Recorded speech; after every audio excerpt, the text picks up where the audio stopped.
औरत की आंख खुलते ही उसके होश उड़ गए। वो देखती है कि वो हवा में लटकी हुई सो रही थी। ये नजारा देखकर वो पूरी तरह सन्न रह गई, लेकिन घर जल्दी पहुंचने के लिए उसने बिना सोचे समझे नीचे छलांग लगा दी। जैसे जैसे उसकी रफ्तार बढ़ने लगी, मीना की त्वचा तक अजीब तरह से बदलने लगी। लगा अब तो उसका बचना मुश्किल है, लेकिन चमत्कार हो गया। नीचे एक बिस्तर था जिसने उसे आराम से पकड़ लिया, और सिर्फ एक नहीं, नीचे ऐसे कई बिस्तर थे। ये देखकर मीना बेखौफ हो गई और बिस्तरों पर उछलने कूदने लगी। लेकिन कुछ ही कदम चली थी कि ध्यान भटका और वो फिर नीचे गिर गई। डर तो लगा, पर मीना को भरोसा था कि नीचे फिर कोई बिस्तर होगा। गिरते गिरते उसने देखा आसपास हर तरह के बिस्तर तैर रहे थे। ये देखकर वो और निश्चिंत होकर कूदने लगी। इसी दौरान उसने ऐसी ऐसी चीजें देखी जो उसने कभी सपने में भी नहीं देखी थी।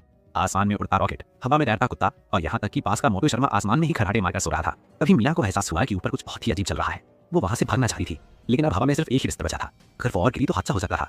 फिर भी उसने चमत्कार पर भरोसा किया और हिम्मत करके हाथ छोड़ दिया।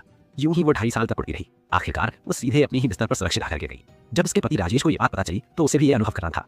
दोस्तों की मदद से एक जुगाड़ू उड़ने वाला बिस्तर बनाया गया। बिस्तर उड़ा भी, लेकिन कुछ ही मिनटों में तेजी से नीचे गिरने लगा। राजेश घबरा गया और जैसे तैसे दिशा संभाली ताकि किसी चीज से टकराए नहीं।